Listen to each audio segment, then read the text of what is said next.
Hey guys, welcome back to Heart Breathings. This is going to be a little bit of a shorter video today because as you can see, there are boxes everywhere. This is my last day in this house that I have loved so much, and we are moving on to a new adventure, a new place, and I'm excited about it, but there's a lot going on, so I'm going to keep this one short.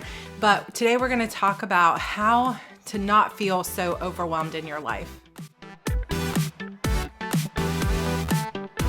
So like I said, I've got a lot going on right now. Not only am I getting close to 8 months pregnant, but I'm also in the middle of a move. My HB90 course launches tomorrow night and the movers are coming tomorrow morning. So there's a lot going on in my life. And as I've been kind of posting about it and sharing, I've had a lot of you who have emailed me and said, how are you doing so much? Because I feel overwhelmed. And let me tell you something, I am not naturally, it may look like, oh, I've got it together or I'm getting a lot done, but I am not naturally a doer in this way. I spent a lot of my life being somebody who was disappointed in myself and who was never living up to my potential in any way. And I think I hit this point in my life where I said, I'm just done being that person because I have all these big dreams and I wasn't going after them because I felt overwhelmed and I felt like I couldn't do it. And so every time I would start to head for this big dream, like, oh, I want to be a full-time writer, or I want to live in a house near the beach, or I really wish we could go on this bigger trip, or I wish we could have more income, or I wish my husband could quit his job and not have to be in a soul-sucking job that he hates. I wish we could have a family life that was, both of us happy doing what we loved. So every time I found these big dreams, I would start to feel overwhelmed by them because a lot of times when you look at what other people have accomplished or you look at this big overarching goal and you start to research it or you start to plan how you're going to get there or dream how you're going to get there, it can seem like where you are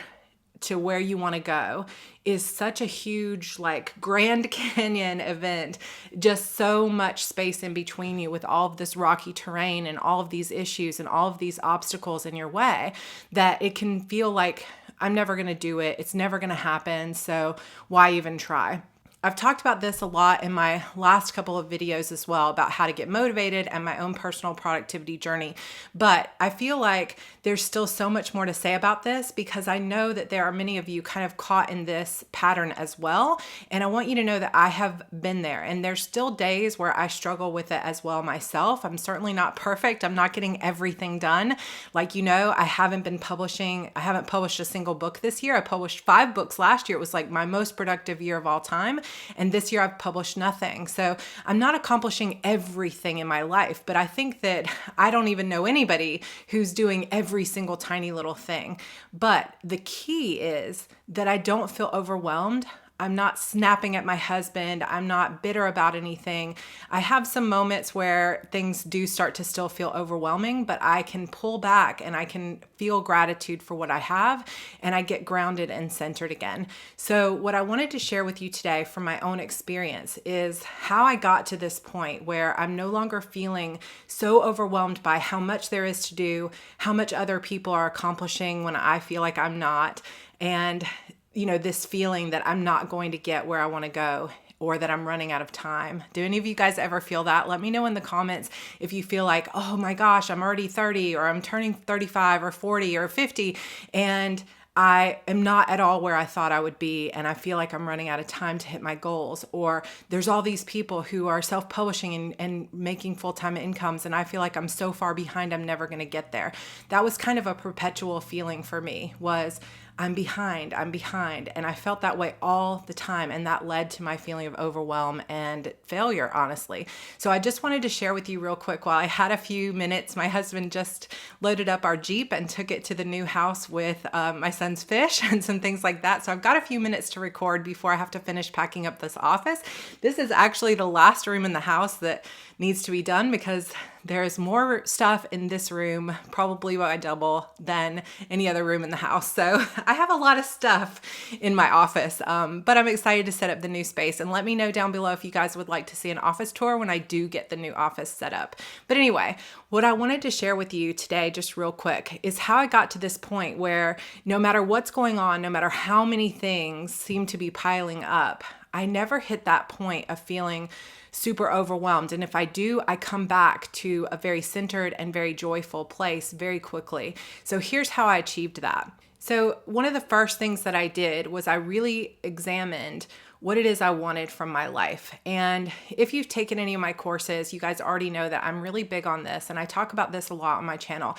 I feel like there's a lot of people that will give you advice on how to get from here to there, or how to follow this strategy, or how to hustle, or how to spend this money on ads, or how to do this. And all that stuff is great. But if you skip the part where you think about what you really want as an individual and what you're trying to achieve in your life, you can often get overwhelmed and turned around by what other people are telling you to do. And it may not really be completely aligned with what you want out of your life. So for example, this is just a quick example from my own life. When I first started writing and wanted to be a full-time writer, my husband was supporting me at the time. I had just quit my teaching job and I was like, okay, I've got to start making money. How can I do that? And I wanted to write young adult, or I actually started writing stories about college age students. But then I joined a local RWA group when I lived in Raleigh. And the first thing people told me was, you can't write about college students. This is before new adult kind of took off in indie, and really before indie was a thing in digital publishing. And they were like, you can't write for college students. Nobody reads that stuff. Nobody buys that stuff. If you want to start making money fast, you should write for Harlequin, and you should write something that pays well, like the Silhouette Desire line. I don't even know if the Silhouette Desire line still exists, but I was like, okay, I went to a used bookstore. I bought a ton of Silhouette Desire old copies for like $1 a piece. I read a bunch of them. I sort of studied how they were and what the plots were. And then I wrote my own, and it took me a year to write it. I called it The Millionaire's Secret Merger, and I submitted it to Harlequin. And that was the very first book I ever finished. I worked with a critique group and all of that, but it took me a year, and writing that book was like pulling teeth. I didn't enjoy it. It wasn't what I wanted to be writing. I enjoyed reading them actually, but I just didn't enjoy having this story that didn't have witches or werewolves or anything, and it wasn't coming of age. It was just these two people coming together in a romance. And I know that that is a great genre, but it just wasn't for me. But I wrote it, and I spent a whole year of my life and then tried to sell it to somebody because other people told me that this is what I should be writing to make money. And instead of really thinking about what I wanted in my life, I followed that journey of, I'm going to write what they say because I want to make money. And I was desperate and I was overwhelmed, and I was just trying to do the right thing to make money because that's what I needed. And I thought that this would be the way to get me to my dream of writing full time. But what I ignored was the fact that it wasn't what I wanted to be writing. So I actually am grateful that Krista Strover, who was the editor at Harlequin that year at Silhouette Desire, sent me a note and rejected my story. And she was like, I love your writing style. You've really got a knack for this, but there's too much subplot in this. And so you can either rewrite it and resubmit or send us something different. And I have been grateful ever since then that she rejected that novel, because if she had taken that book and I had started writing these Silhouette Desire novels for Harlequin, I would have been stuck with the only way I was making money, writing something I did not enjoy writing. And I know I would have burned out and I would have been unhappy, and maybe I wouldn't even be a writer today because of it. So what I want you to understand first is that whatever it is you want, you have to think about it. Not just what's the end result, like, oh, you want the big house, or you want the full-time income, or you want to quit your job. Not just that, but how do you want to get there? Who do you want to be on that path to that money or to that career? Because whether you're a writer or not, if you have this goal that you want to achieve, but you get there, you try to get there by doing things you don't enjoy or that don't feel like who you are, or by changing who you are, you're not going to be happy when you do get there. And you're probably not ever actually going to get where you want to go because you're not doing things that are really aligned with who you are. So this is not a judgment in any way. It's just sharing my experience that as a writer, I jumped on what other people told me I should write because I could make money. And there are actually, I know because people email me and talk to me about this a lot, there are a lot of people who want to write young adult fiction and don't because a lot of people tell them you can't make money writing YA. Well, I can tell you that I have been making six figures and a full-time income in YA. I've been making six figures for about 7 years, but I've been making a full-time over $50,000 a year writing YA for 9 years. And I have written some new adult, which is more like college age, but the majority of my work and the majority of my sales have come from young adult fiction in indie writing. And I make six figures a year, and it's wonderful. And it's what I love to write. It's what I want to be writing. So don't let anybody tell you you can't write YA and make money, or you can't write Amish romance and make money, or you can't write gay romance and make money. You can make money right now writing anything, but it's a matter of how you put your strategy together, because YA might be a little more difficult than if you followed like the trendiest werewolf shifter or something like that. Trends are always going to sell better, but it's a matter of finding a way to write what you want to write and still be successful, rather than trying to change who you are and what you love and try to fit into a mold. Because I can guarantee you that 99% of people who write stuff they don't enjoy or didn't want to write just to make money are not going to be happy or successful long term. And if you are successful, you're going to maybe even resent the fact that you can't leave this genre that you don't love because you're making too much money, and now you have to write it and you're trapped in that. So just a thought, something to consider is really think about what it is you want and then find a way to make that happen, rather than trying to write or do something that you don't want to do to try to get to the end goal. I hope that makes sense, and I hope you hear me, because I know there are people out there that need to hear that message so that they don't waste years of their life like I did. Another factor in this is in not feeling overwhelmed is this feeling that you have to compete with other people, or that you have to be on this time limit in order to achieve your goals. Something that really changed and clicked for me was my business mentor, Amber McHugh. I talk about her all the time. I'm in a group of hers called Freshly Implemented. She talks about how you are right on time. You can't be late for your destiny. You are right where you're supposed to be, and stop feeling like you're behind. Even when it feels like things aren't going exactly the right way, you're going to be able to look back on it and go, wow, that worked out just like it was supposed to. You are right on time. And I love her for that. You guys should definitely check her out. She has an amazing podcast called The Modern CEO. And I think you can find pretty much all of her stuff at ambermchugh.com. But she is really somebody in my life that keeps me grounded on this idea.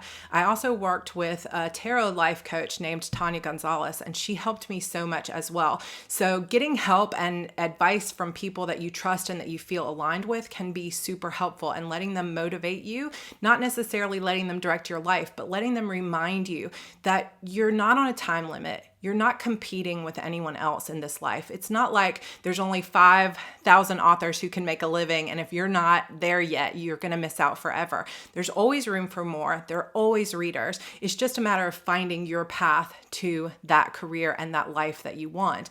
But some of us are going to start late. Some of us are going to take a while to get there, and that's part of your journey, and you should honor that. But if you find yourself not going after your dreams because you feel overwhelmed, or you feel like too many people are living it and it scares you because you're comparing yourself, and you feel that right now and you're not getting things done, then there are some great steps that you can take. First being really thinking about what it is you want in your life.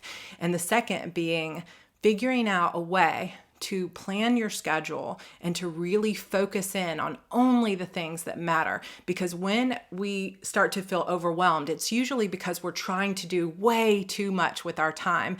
And I've talked about this over and over and over again, because I have been there, and I did waste years of my life trying to do it all, thinking, okay, I've got to have the newsletter. I've got to have, this other thing going on. I've got to be running these Facebook ads, and I need to be doing this other thing. And I should be writing this type of book because it's really trendy. And so I was kind of like this, like, people say squirrel, whatever. I was kind of this person who was looking from one thing to the next and feeling like I had to do it all right now or I was going to be way behind. And what that resulted in for me was getting nothing done. And it wasn't until I started 90-day planning and really focusing in on only 3 goals per quarter, and then having that overarching goal of what I wanted to achieve and breaking that down into projects and tasks and knowing every single 90 days that this is where I'm focused. So no matter what anybody else says or what else I think, like, oh, maybe I should be doing that. Okay, then I'll revisit that and think if I want to do it next quarter. But it has freed up my mind and my emotions to not feel overwhelmed and to not feel like I'm behind, because I know that what I'm working on this 90 days is not only stuff that I have time for this quarter, but stuff that is going to move me toward my ideal vision for my life. And I cannot express to you how incredibly powerful and life-changing that has been for me. So if you are struggling with feeling like you have just this huge to-do list and you just keep adding to it when you're watching what other people are doing, or you start thinking about it, and you find that on any given day, what you're doing is just whatever demands your attention at the time. Like maybe you were going to write 5,000 words, but this emergency email came in and then somebody told you about this thing they were trying and now you want to go try it. And there's a new social media site out, so you feel like you need to go do that. And then somebody mentions that your Instagram pictures could be better. So now you want to try practicing your Instagram pictures, and you find that you get to the end of the day and you didn't do what you intended to do. And in fact, you didn't really get anything accomplished. You just kind of did a bunch of random projects. If you're there, then I highly encourage you to go back and watch some of my Kanban videos, maybe even sign up for my HB90 bootcamp that starts tomorrow, or grab my HB90 planner from Etsy, which I'll link down below, is still on sale, 20% off until Friday, because what I can teach you in that course or in that planner is how to set those 3 goals, how to prioritize what you're doing and focus in on only what you can get done this quarter and be realistic about it. Then every day when you sit down, you can sort of ignore those overwhelming things that come up and you can say, this is what I'm doing. I'm focusing on these things only. And there's a confidence that comes with that of like, okay, yes, there's other things that I feel like I need to do. I'm going to put that into a future log that I can work on next quarter. But for now, I know what I'm doing and I know why I'm doing it and I know where it's going to take me in my life. And there's something like so confident and powerful. It's like instead of letting your schedule run you or your to-do list run your life, you are in control of your life. And that has helped me feel not only powerful, but also joyful, because I've worked in time to spend with my family. I worked in time in this quarter to get this packing done, to get the courses launched, to work on my planner. So it looks like I'm getting so much done, but really I'm just very, very focused and I'm not doing anything that isn't on my 90-day list. And there is nothing superhuman or super powerful about me. I don't have more time in my day. I'm not just a more disciplined person than you are. There's nothing I'm accomplishing that you can't accomplish. All it is a matter of planning really well and being super focused, not only on what I want, but where I'm going and exactly what I'm doing. So that is how I don't feel overwhelmed despite all that's going on. We'll see how things go when this baby girl comes along, because I know that's going to throw my schedule for a loop, but I'm kind of excited for the adventure and maybe doing some videos on how to write and keep up with your to-do list and your schedule when you have a newborn at home. But for now, I hope that you have taken something from this video, and if you're feeling overwhelmed in your life, I hope that you take the time to really think about what it is you want and then come up with a plan for yourself, whether it's my HB90 plan or your own version of a plan that really works for you, because everybody kind of learns and plans differently. But come up with a way to focus your time in so that you only have a limited number of tasks and you don't feel like you're taking on the world, because that can help so much with your focus and your motivation and your power in this life. Then make sure that you're setting aside time for the things that you enjoy and for self-care, because even despite all the work that's gone into this move, I have taken a lot of time to take a bath every night, to spend time on the couch with my husband and my son, just enjoying us reading a book to the baby or whatever else. We've been eating out a lot and enjoying our time when we sit down as relaxing, eating out. And that's something we've been intentionally doing. And we saved money to be able to eat out almost every day this week, at least one meal to enjoy our family time. So taking time for yourself, focusing in on your schedule and really taking the time to figure out what you want. Those are probably my 3 biggest tips for how to get the life that you really want without feeling so overwhelmed. So this video is a little bit longer than I intended, but I hope that you guys understand that I'm speaking from my heart, and that I truly hope that you can, if you are struggling with feeling like you're not getting enough done, or feeling like you're overwhelmed, or you're just not living up to your potential, that these tips will help you feel inspired to go after that life you want. And of course, I wanted to let you guys know that my HB90 Bootcamp, where I talk and teach you how to do all of these things, is opening tomorrow. And then once it closes, it won't open again for 3 months. And even then, I'm not 100% sure I'll be opening it again in the fall. It just depends on how things are going with the baby. So 3 months or 6 months, it'll be opening again. If you want to get your schedule under control and you want to go through, and this really resonated with you and sparked something within you, I would love to have you join me. The course starts tomorrow night and runs through this weekend. But once you've bought the course, you can have access to it, and you can go through it every single quarter. And you get access to a Facebook group where you have weekly support from me, Facebook Lives every once in a while, but always an accountability post every Sunday. And you get a free version of my Q3 planner. So I would love to have you join. Registration closes tomorrow night, so get in if you can, if you would like to, or head over to Etsy and grab my Q3 planner if you want to give the program a try without the course.